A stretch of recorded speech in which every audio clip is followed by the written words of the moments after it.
and appreciate you all being here. I'm Goldie Blumenstick. I'm a senior writer at the Chronicle of Higher Education. I've been covering some of these credentials issues for a while, and I'm thrilled today to have this fantastic panel with us today. We have Holly Zanvil from the Lumina Foundation. We have Matthew Patinsky, our host. We have Jake from Parchment. We have Jake Schwartz, who's one of the co-founders of General Assembly. And we have Ryan Craig, who is an investor at with University Inventors, an investor in the sector, and also the author of the book, College Disrupted, The Great Unbundling of Higher Education. So I thought, to get ready for this panel, I actually did a little prep last night. I went back deep into the Chronicle archives, and I dug up a story from November 2000, where I interviewed Cliff Edelman, who I think is here.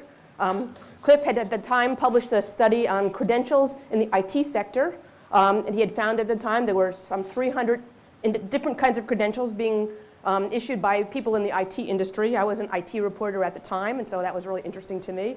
And we talked a lot about the challenges that this credentials market was making in the environment, that it raised some new issues about people issuing credentials that were important in the marketplace, and they weren't coming from colleges. They were credentials that had a lot of transparency about them. People understood what the credentials were and why they were issued and how people earned them. People also understood there was some assessment value in these credentials, that there was an assessment that was underneath these credentials, and that there were probably some implications for higher education, or some things higher education could learn from these kind of credential market. So now let's fast forward to today. I'm still writing a little bit about tech. I'm also writing about it in a new context. The Chronicle we call Relearning, Mapping the New Education Landscape, where we're looking at some of the changes in the higher education world and the area around it. And now our coverage now includes things like General Assembly, which is a coding boot camp, something we probably would not have covered 3 or 4 years ago. We're not a coding boot camp. Not a coding boot camp. We're going to hear why in a minute. And also, I think the discussion on credentials has really broadened quite a bit too. I think it's very much in the mainstay of what we're talking about in higher education today. So I want to start this thing. We're not that formal on this panel here, but I want to start off with a little bit of vocabulary. Well, first of all, who's in the audience? I know you're all in the audience. How many people here are from a community college? Great, it helps us to know that. How many from a four-year? How many from the policy wonk type? Money people, anybody with the money side? All right, good. Cool. All right, good. Those are mutually exclusive categories? Well, yeah, some people are both policy wonk and money people. So we talked a little bit in getting ready for this. There's a couple of sort of basic frames we think we want to have this discussion. One is two phrases that you've been hearing a lot about that might sound contradictory: unbundling and stacking. And they're both relevant to the conversation. I wanted to take on unbundling for just a minute, and Ryan, since you put it in the title of your book, why don't you just give us like your 1 minute take on unbundling? Sure. So I think unbundling I think is becoming overused in higher education at this point. Specifically, what I refer to in the book and continue to write about is the unbundling of the degree, where the degree remains the default currency of the labor market and really the primary focus or sole focus of higher education in terms of product. And what we expect to see over the coming years is a much greater diversity, multiplicity of different products and credentials that higher education is offering. So unbundling is the flip side of the credentialing revolution that we're talking about here today. Anybody taking issue with that? We're all good with that one? How about stacking? Oh, did you want to critique on unbundling, Holly? Okay, I just want to tell you my hamburger story. So when I go to get a burger sometimes, Can you all hear Holly? Can you hear me? You gotta talk closer to Okay, so sometimes when I go to get a hamburger through the drive-thru, I just want a plain hamburger, and they keep saying, "Do you want a combo?" And I say, "No, I don't want a combo."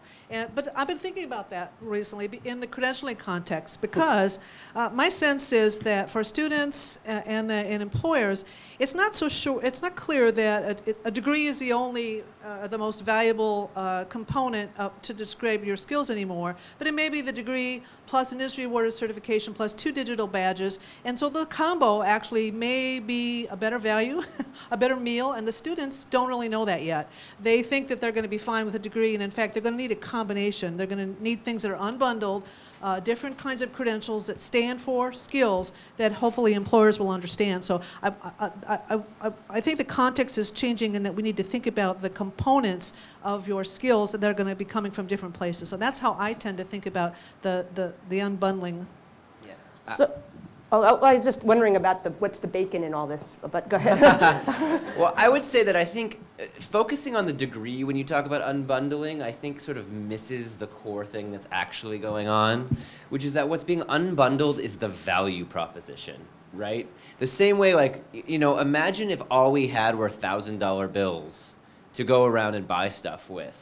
When you went to a grocery store, you would have to go and accumulate $1,000 worth of stuff just to leave the store because there was no way to get change. In some ways, that's the dynamic that we have right now. And by the way, bundling typically creates a lot of great margin opportunity for the seller and a lot of margin loss for the buyer. And so what's happening is by disaggregating, but disaggregating the value propositions that make up an educational experience, you create the opportunity to go in and get exactly what you need when you need it. That movement then leads to the need for stacking, because just because you want something right now and it's what you need right now and it's all you can afford, it's all you want to pay for right now, doesn't mean you won't want more later. And a certain amount of interoperability creates a much better marketplace, and it actually enables us to create narrower and more efficient value propositions. I'm actually glad you used the $1,000 bill, which doesn't exist. But we are talking about a currency here, so that's useful analogy. I believe currency is the best metaphor for what the degree is. And so in a lot of ways, we have been operating in a certain world of fiat currency for a long time, and people are starting to ask why and what else is possible. And so in some ways you could argue that what we're all talking about here, the alternative credentials, you could compare, if you really wanted to be like techie, to Bitcoin or something like that. Okay, and to Matt, let's go to stacking now, because that's sort of the next step in this process. Well, if I could first, I do think two words of caution. One is, there are at least two implications of disaggregation. One is that if you're responsible for the traditional degree, it does put even more onus on you to be able to defend the minimal viable aggregation that you're providing, which is the general education, the complete set of coursework, the experiential learning pieces of it.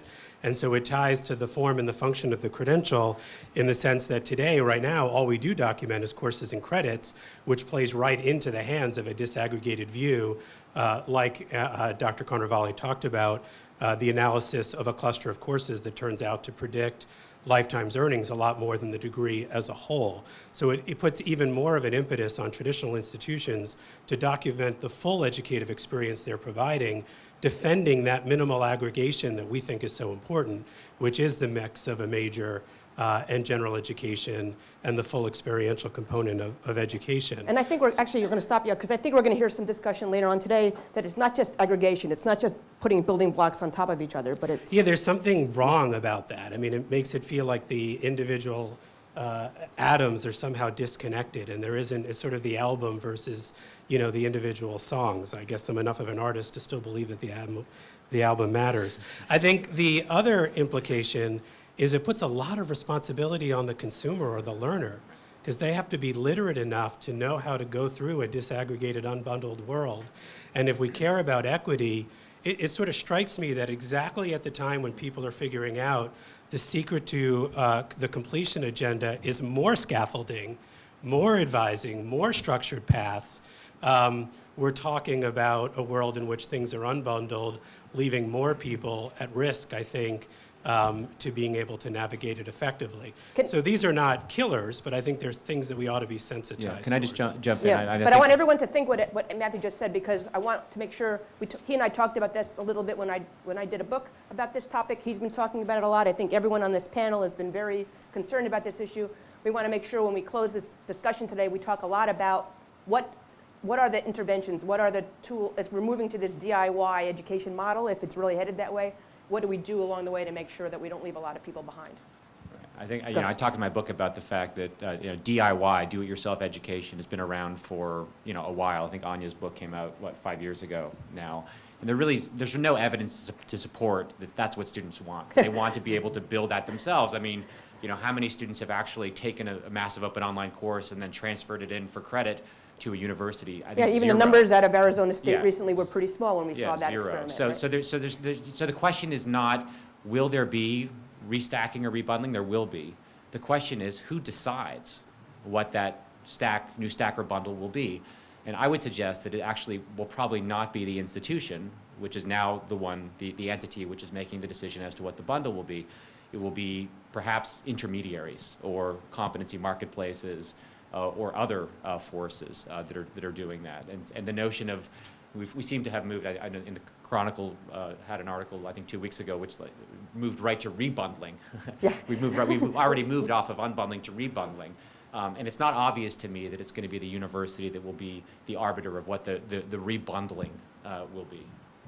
I want to get to that in 1 second. I want to first go through a little quick vocabulary lesson because I think it's important that we all know the terms that we're talking about here a little bit. Because we have the credential, we have the badge, we have the alternative transcript, we have the portfolio, and ultimately we probably have what we call the brand. In the end, maybe all of this is just a brand, and that's where I want to go to Jake a little bit, because at General Assembly, which is not a coding academy, you don't offer credentials, right? But you do offer an experience that carries a brand with it. Yeah, so it's sort of funny because in a lot of ways, when we started, there were a couple theses that went into that. One was that one of the big inspirations was that I was trying to teach myself to code on some online sites that will go unmentioned, although they were, they're pretty well known and talked about all the time. And I felt incredibly frustrated because as I was going through it, I didn't know where I was. I had no idea how to link what I was learning into what it might mean to actually have a job doing this thing. I didn't know how good I was relative to a professional or even an amateur. And I didn't know where I should go next.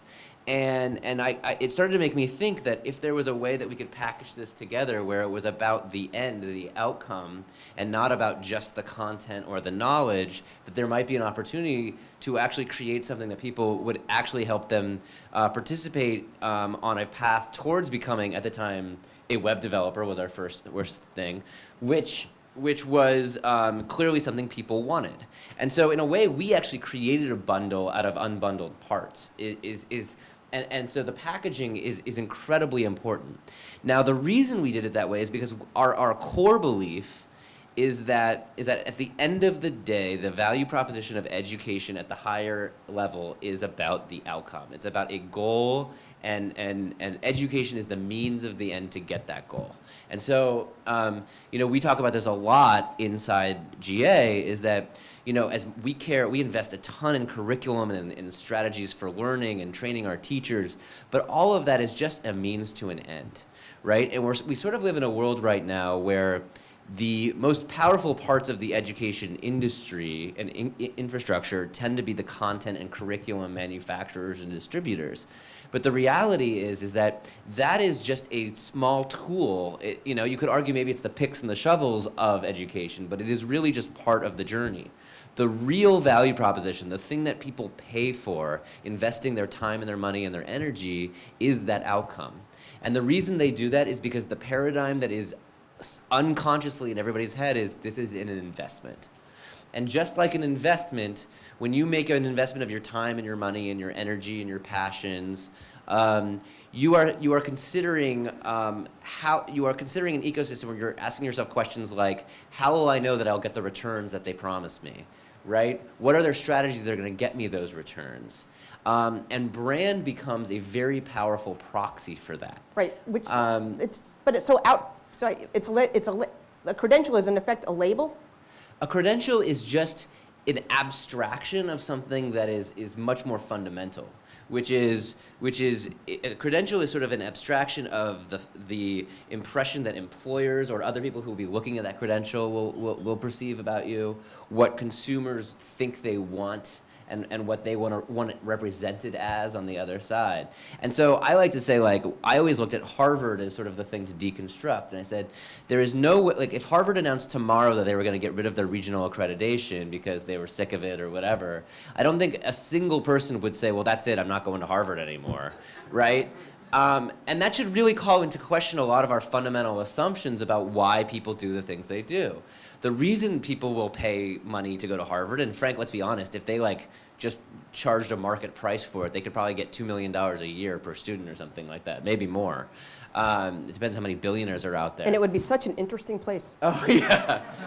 I mean, we're already halfway there, let's be honest. But like, the reality is what makes Harvard Harvard is that brand, that crest, the letters, the crimson sweatshirt. Those are all abstractions of a representation that says you are now part of a club. And that club has a lot of successful alumni. That club has a reputation in a lot of different industries, a lot of different potential outcomes goals for the student. And that is what makes it attractive and worth paying the money for. It is a signal that is represented way more by the brand than by any piece of paper that's written in Latin that is, you know, supported by the regional I think there's probably a accreditor. good argument to be made that there's some substance behind that signal also. But I want to go to Ryan right now because Did you go to an Ivy League school? No, you did. Okay. Yeah. I didn't get into an Ivy League Being school. taught by a bunch of graduate students, you know, in rooms filled with people who did not do the reading is not necessarily. Yeah, but that's where you learned about signifier signified. That so. is true. That is true. I learned about signifier signified. I can talk all about postmodernism. I once wrote a paper about Beavis and Butthead. It was an amazing educational experience. But Ryan, talk a little bit about how people. And lucky enough to have that opportunity. But Ryan, Yes. we're talking now about a different kind of a job market. We're talking about what these credentials mean and how people perceive them. And you talk a little bit about in your book and in your other writings about this sort of new environment for how people will even understand credentials, how employers will see them, and how they're represented in the world. So I'm still a little fuzzy on this machine readable world of yours. But can you talk a little bit I about think that's that? more of Matt. I would actually go to Matt on that. All right. Well, both of you. Yeah. I mean, you talk a lot about Right. LinkedIn being the Right. ultimate power, the Start. power of And LinkedIn. I think there are Here's the multiple, mic. there are multiple paths to this sort of, you know, future competency world where we may have different intermediaries deciding what the new bundle is. I think Matt's company, Parchment, is absolutely one of them. A transcript network has the potential to do that. To present it, but what's the demand for it? Where's the market? Where's the push for this coming from? Well, the push is coming from employers. Absolutely, there are. I mean, there's no question. There are dozens or hundreds of employers who are recognizing that the degree is an inadequate signal. Ernst & Young, just in the past 3 months in the UK, three large firms in the UK, Ernst & Young, PwC, and Penguin Random House have all either said they're going to mask whether students have a degree from their hiring managers, or they're going to rule it out completely as a hiring criteria because it just simply doesn't map to. So if you think about this emerging field of people analytics, where employers are going to be able to sort of track candidate A, candidate B, candidate A has a degree, candidate B had other criteria, and they bring them in, they see who performs better over time, they're going to feed that back into their job descriptions, get smarter and so forth, and degrees are going to become less relevant to employers as a signal. So the fidelity of that signal declines, and the fidelity of other signals from other, rebundles, if you will, including, for example, perhaps from Parchment, becomes more relevant. I see Cliff Edelman shaking his head out there, and I also have a question. How many employers are really demanding these badges and signals right now? No, I mean, yeah. So I think, first of all, I think the word badges should just be banned. Okay. Can we just do that? Take a vote. Because, Anybody want to ban the badge? All right, we're going to ban. It doesn't mean anything. Holly says no. It doesn't mean anything, and it's become so used to talk about this sort of micro-credentialing approach to the world that I'm not sure, the same way we talk about unbundling and rebundling, the micro-credential is what the unit of account is for these new credentials or whatever may not be micro. And that might not be the idea, which is sort of what Matt was saying about like pathways, curation, rebundling is definitely part of the equation. So what we have, and we've done a lot of research, we've put now millions of dollars of investment into building our own assessment frameworks, and eventually what we're calling the GA credentialing network, which is a massive consortium of employers. But the way we're approaching is we're looking at very specific employment paths that we see our students taking, but we also see our employers struggling with, where there's a high degree of opacity around what people actually know versus what they're allowed to say they know. And we are trying to increase the fidelity of that signal by creating much more robust, measurable assessments that mirror real-world work. And we've done that because through many, many, many conversations, what we've heard again and again from employers is, I have no idea what I'm hiring for half these jobs. And what that means is because I don't have an idea what I do, I have to bring one of my highly in-demand developers or one of my incredibly valuable UX designers off the actual job to spend 2 days interviewing or screening people to make sure they actually know what they say they know, which is an incredibly inefficient hiring process. And so what they are craving is a more efficient way to do that on their side. Now, I also believe, and we feel very strongly at GA, that creating the clarity and the transparency around those skills also opens up pathways and transparency around those pathways, around how to get careers that revolve around those skills, which would in turn be incredibly powerful for increasing the diversity and the true meritocracy of these fields that right now really are being driven by exposure and path dependence and things like that. Holly, you've got. So I want to speak to, I sit in a lot of meetings with employer groups, employer associations, and I'm mindful of what Tony just said now, that about 80% of degrees really are more occupational oriented. And in fact, and particularly at the community colleges, where I've been looking at some proposals recently in response to an RFP, and around the topic of industry-awarded certifications, and the growing trend for many industries to step up and work with colleges and universities, particularly community colleges, to embed the industry-awarded certification into the program, the degree, so that the student it's a win-win for the student. Student is getting a degree, could be an associate degree, could be a bachelor's degree, and they're also sitting for various exams along the way so that they can receive certain industry-awarded certifications, which are very meaningful to industry. So if you're talking about petroleum or advanced manufacturing or retail or IT, healthcare, it is really important to have a number of the industry certifications, and the extent to which colleges and universities can figure this out and put together these blended or layered sets of curriculum is going to be a really important way to go. So I don't want to minimize. I think that there will still continue to be, and employers are saying they still want the college and universities to prepare people. Could they please embed into the curriculum the particular competencies that industries are looking for? So I think we should keep our eye on what's happening in the curriculum. And I don't know how many people know, if I say the M list, if you know what that means. Who knows the M list here? Okay, so this is telling a number of, this is one person that I'm seeing. I knew it. Okay, so advanced manufacturing has an open way in for college universities to submit their curriculum to them. They look to see whether or not it meets certain quality criteria that advanced manufacturing is looking for. And it's not exclusive to industry award certification, but they need to be embedded skills into the curriculum. And if the college or university has that in the curriculum, they go on the M list. And right now there's a couple hundred institutions around the country that have the right curriculum that if the students complete it, they're telling employers, look at those students. And you could call that a type, some people are calling that a type of employer accreditation.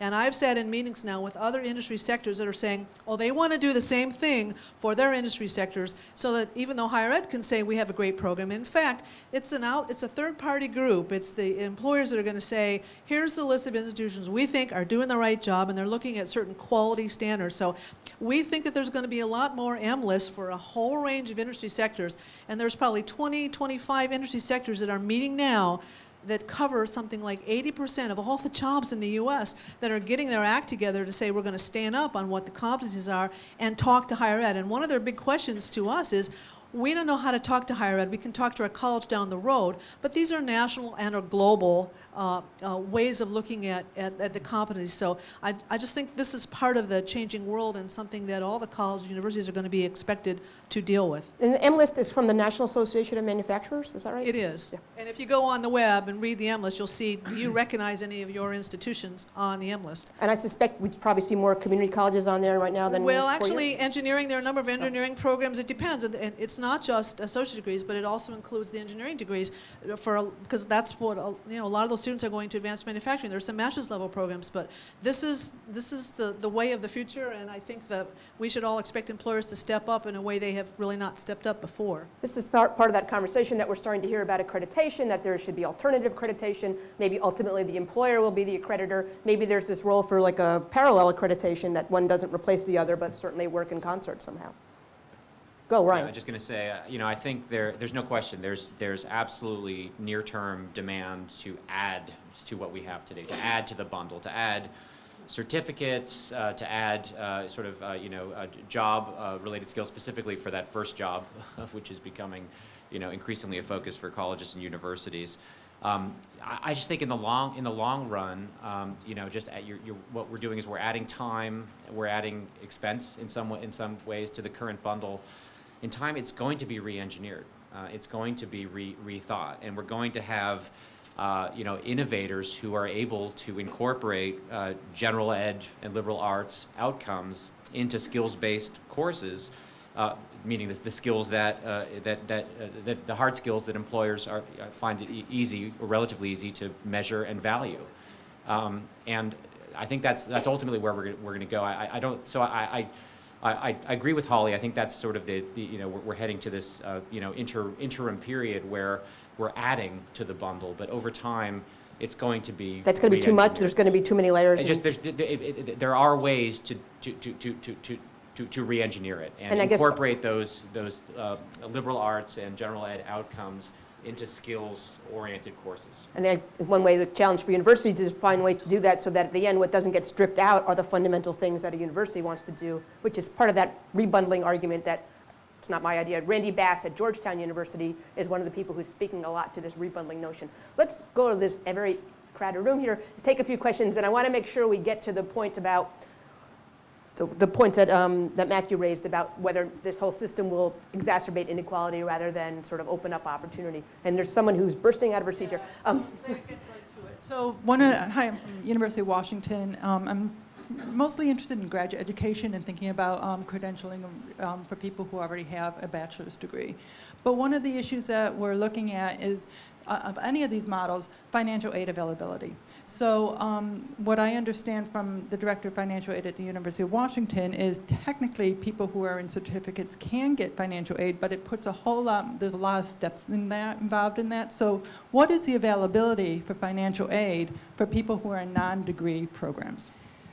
So this is a really interesting and in some ways loaded area to talk about.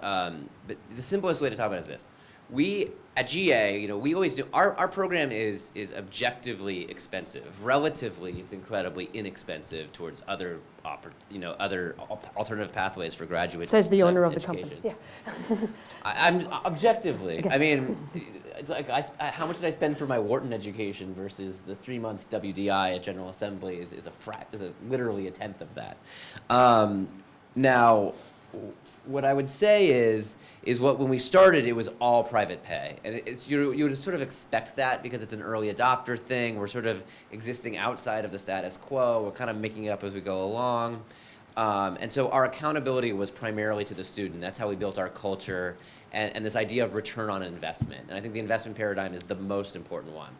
Now, at some point, it became very clear that not everybody who could benefit from our programs and do well at them had access to $12,000 in their bank account to write the check, okay? So, wow, what are we gonna do about that? We're incentivized to solve it, but I'm also incentivized to not end up like so many of our, the massive for-profit education companies that ended up following that road to absolute and total ruin.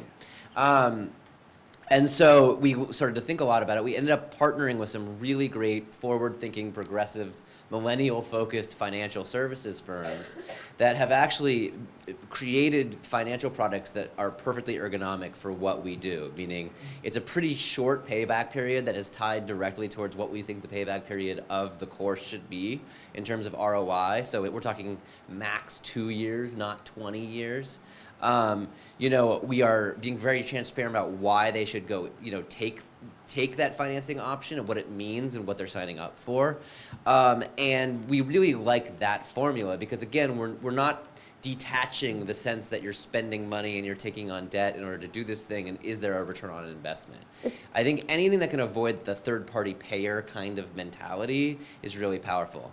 Now, the next problem that we have is that there are people who would like to take our programs who don't have good enough credit scores to come to the program, right? And right now we're just sort of saying like we can't, we're not now the logical solution, the one that 20 years ago the for-profit started doing, was saying, oh, if we have subsidized government debt, we'll take more risk and we'll just let in anybody regardless of their credit score. And the problem with that is that there's a lot of decision points that just get kind of thrown out the window in that dynamic. So what I'm starting to see is people out there in the market who want to lend not against the person, but against the program. And I believe that's a huge opportunity. And because what we're saying is if we're willing, and I do believe that we should have risk on the table as a provider. I think employers should have some skin in the game in that dynamic. But the whole point of this is make it about the return on investment of the program and use that as collateral, not the individual or their credit score. And that's something that's happening in the sector that's sort of beyond the Title IV eligible schools, Correct. the federal schools. But that model actually has some interesting implications, I think, for traditional graduate schools as well. Maybe there ought to be some programs that actually. My view is I think there are going to be providers and programs for all different types of goals and all different types of students. To me, the investment analogy, you can take it all the way, which is that the point is not that we should prescribe, okay, everybody should invest in a hedge fund, or everybody should invest in a mutual fund, or everybody should only invest in debt, which to me is sort of, in a way, what some of these policy discussions start to look like. Instead, what we should say is, how do we make transparent the investment performance of all of these players, and so the good ones can rise to the top and attract capital and attract success, and the ones that don't provide good returns actually, don't survive. And to me, like that kind of transparent performance rating, that reporting, and the ability to accommodate a framework that accommodates multiple different investment strategies, whether it's vocational or liberal arts or micro badging or whatever, just put them all against each other, right? The same way, like I can choose whether or not to invest in a mutual fund or to go into a black box hedge fund or to do it myself and read Seeking Alpha on the weekends. We heard Tony talk a little bit today about how the model is moving more towards a transparent model. I don't know how transparent the graduate school market is at this point. But well, to your specific question, I think if you're going for a certificate that's part of a broader graduate program, maybe the certificate is part of a step. You can still get the student aid. We do have. Yeah. Yeah. Well, then that's why 40% of the student debt in this country is for graduate And by the way, student debt. Unfortunately, the graduate school market is also the most interesting one because it is the one where students are very much actively acting as consumers, right? They are making an adult conscious decision to do this. There is not the same you even heard Tony in the keynote basically saying you don't really have a choice. If you want to be part of whatever we consider mainstream, upper crust society in the United States, you pretty much have to get a college degree right now. That will change very slowly over time. In graduate school, that's not true. It's all optional, which means it all is a deliberate choice. hey, there's another question out here. Okay, Cliff. let's let's go make- back to one thing, not only the study of industry certification years ago, but with Carol Schneider, who's in the back row, who you're going to hear from later today. I hope you do and listen carefully to her. And Paul Gaston and Peter Ewell. This family wrote, on one of them, the degree qualifications profile for Lumina, and which stands forward as a defensive degrees, associates, bachelor's, master's, against the vision that's partly here today, which is that degrees aren't all that important. Let me do three things fast. Give you Use the the mic. dark side of this whole discussion, And then secondly, to indicate why I don't think the dark side will happen, and therefore where you go with it. We The don't dark have time side- for a whole discourse, so do it really and quick. then see how you fit it fast. Just as Citizens United passed over control of politics in this country to corporations of big money, so does this discussion pass over control of higher education. And it was clear in the corner to the writers of corporate writers of college outcomes. With that comes a more segregated system than Tony describes this morning, because in fact we're saying to minority students, we don't care about degrees anymore. Here we got something else for you. You can get your badges online, and some entrepreneur will help you. The entrepreneurs are all over this room. I have no quarrel with entrepreneurs, but they're now selling data management, student tracking, you know, disruption. It's not disruption. This is why it's not going to happen. It's not going to happen. You won't like the analogy, given the 60 million people who are going to watch Sweet 16 next March, this month. It's not going to happen given all the college theater groups that can produce everything from Henry II, Part 2, to Henry IV, Part 2, to Rent and teach people teamwork. No corporation's going to teach teamwork like theater does. No corporation's going to teach it like a bachelor's degree comes. And we're still going to rely on Cornell, Chapel Hill, Northern Colorado, Southern California, for example, as our reference points, and not to Straighter Line, Futurel, Myriada, Accuracy, because when minority students start presenting degrees and credentials from those places, they're going downhill. That's not going to happen. We won't let that happen. So folks, don't worry about the dark side. The dark side ain't gonna go. And there are a lot of things in your own life that you can reference to bolster that position. And Carol will probably tell you some more this afternoon. Can I just respond to that, Goldie? I mean, Right. I think, you know, in response, with due respect, the bundle that we all hold in such high regard, because everyone in this room has benefited from that bundle, is not serving exactly the students you care about very well at all. All right, 46% of students who attempt the bundle fail and leave with no credential of any value in the labor market. And that is the problem. So I would argue that, sir, your position is one of misguided paternalism. And I'm going to respond if you're passing over control of higher education to money, period. Okay. And who's the control coming from? It's getting heat. It's getting hot here, folks. This is good. Okay, we have a question over there, and then, but let's talk. Right, we have a question over there, and then we're going to come back to this discussion about what are we going to do to make sure that the vision that. Yo. So if I was quicker on my feet, I would wrap that last comment in a better context for my question because it's relevant, but I haven't figured that out yet. So Mark Grovick from New Markets Venture Partners. And the last time I spoke with Tony, he gave me two sort of contradictory points, and I was wondering if Holly and maybe some of the other panelists would respond. So on the one hand, he said that he didn't have a lot of faith in higher ed to be able to morph successfully into defining and teaching to competencies. This 40% of relevance wasn't going to be better defined by higher ed. They weren't going to do a highly coordinated program with industry, and maybe they shouldn't, to the last question. But he thought that industry had a lot of potential to come in to higher ed and to really improve outcomes as he's defined them in the last discussion. So my question is, what have you seen both from the push from industry that's been interesting and either the resistance or the innovation on the higher ed side as you sit with these industry groups?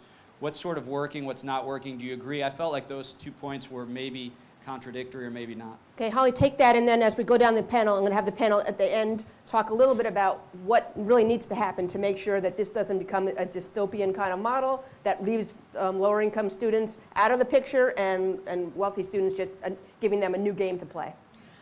I tend to be more of an optimist, and my sense is that the higher education institutions in the U.S., in fact, are the development of the workforce by and large, and that the students do need something beyond high school, and that they need at least 2 years. I hate to put that in years, but we're talking about competencies that are beyond high school, and that we need a better system, an interstate highway system where you're starting in high school, it's aligned, we know what workforce needs, we have quality indicators, and I think Cliff is raising the issue of the degree qualifications profile. We've got to pay attention to what is the learning behind each of these kind of credentials, and we have to stand up for that. And so at the same time, I feel like we're making progress. There are a lot of industry groups that are working with college university, and I think there will be a lot more of that for many years to come, because industries are not going to be able to do the mainline. They're going to have to outsource the training or the education. I'm not sure there's a difference, but at any rate, I feel I'm actually very optimistic that there's going to be more of that, the hybridization and the alignment between industry needs and college and universities. Of course, college and universities have to be smart enough to talk to industries about this, to employer groups, and that means Harvard has to change. I don't care what Harvard does, frankly. I think the community, 50% of the students in this country go to community colleges. I don't care what the Ivy League does. That's not a Lumina concern. They're going to be fine. I think we need to speak about students who are going to need a lot of help from the public and private institutions that are going to help them. So I want to close my remarks with another paraphrase from Tony, who said, I thought very wisely a year or so ago, that college is really not the 4 to 6 years we think it is. It's rather the 45 years where we're acquiring our competencies, our knowledge and skills from multiple providers, from education institutions, from employers, and from other sources, and that the challenge is really how we're going to redesign our credentialing system to develop a system that's like an interstate highway system with lots of on and off ramps, a lot of verification systems. You're going to carry a competency passport probably with you. It's not going to reside back at your college. Maybe that's where you start, but it's going to be handed off, and groups like Parchment are going to help figure out how to do that. I personally think, and a lot of us think, that's where we're headed, and that it's going to take a lot of stakeholders coming together, working in tandem to make this redesign happen. Matthew, talk a little bit about these on-ramps, these off-ramps. How do we keep people from getting, sort of left on the side of the road? Well, I do have that concern. I mean, I think it's an incredibly exciting time. The phrase that I like to use is the form and the function of credentials are being innovated. So the function is that we're thinking about the credential not just as part of the transfer admissions or graduate admissions or kind of the symbolic form that was talked about before, but we expect it to be tightly coupled with the labor market. And you can't put a thermometer in someone's brain, so we expect it to be a much better measure of what someone knows and how well they know it than ever before. And in a world where most students are in occupational majors, and where lifetime earnings do vary more by degree measure than by the brand of the institution you've attended, except for maybe the sort of the top 10 or top 15, turning the credential into a better measure makes all of the sense in the world. And by the way, as Lumina and as Carol has documented very well, employers are also asking for us to be able to write well, speak well, think analytically, be comfortable with numbers, work well in teams, which is a very important part of the bundled educational experience. So it's an opportunity. And it does dovetail perfectly into the form, which is digital. Digital is going to change everything. The one thing that I think, I don't mean this, is a little bit antiquated in how Tony talked about it, is he's got that wonderful reliance on administrative data. I don't know if you heard him use that phrase over and over, which I think means sort of government data. Right. And Earnings data. And earnings data. But this world is going to be driven bottoms up because the form is digital. Digital or structured data. Structured data allows us to communicate a lot more than a traditional transcript provides. It allows for HR information systems to filter that, for LinkedIn to integrate it into their set of data, for Burning Glass. So this is going to be a bottoms-up revolution. The two are happening at the same time. We expect credentials to do different things, and at the same time, we are opening up the power of digital to allow credentials to do different things in a very rapid bottoms-up environment. So I didn't exactly answer the who loses, who wins. Well, and then how do we keep people from losing? I still want to, maybe that's next year's conference. But We will leave it for next year. No, but I'm not giving it up all the way. Let's see if someone's got a, what are two things that can really make a difference? Well, I think I wanted to talk, there are a couple We don't have a couple, Oh, we don't have that much shit, I time. totally forgot. We were running out of time. We are out of time, so you have, Well, I think clarity around value proposition and clarity around what the goals actually are helps that population more than anything else. I think at the end of the day, just because vocational education and liberal arts education have been traditionally merged into this murky blend that we as a society believed in for basically a century, not much more than a century, doesn't mean that it should always stay that way. And I agree with Ryan that the underprivileged have been severely underserved by that model of murkying up what is vocational and what is not. By disaggregating them, we can get to clarity around what investment is worth what to who when, and we can actually not saddle people with tons of debt, actually give people useful earning power in the world that allows them to continue their educational and their development journey. And I think avoiding clarity is a bad call, and being crystal clear involves looking at brutal facts around what have we done in the past. What do we believe unconsciously that might not actually be true? Ryan, you get the last word. Thank you very much. Let me be clear. You don't have to believe in any role for private enterprise in this to believe that there should be highly differentiated post-secondary education products and highly differentiated signals which cost less and take less time. I happen to believe that colleges and universities will need help here from credential service providers like Credly or e-portfolio providers like Portfolium. I think these are things that universities aren't going to do well themselves, but that's a secondary issue. This should happen, and it will be good for students. Great. Obviously, a very important topic with a lot of spirited feelings about this stuff, and I want to thank you all for coming, and we'll all be here this afternoon, and appreciate it very much.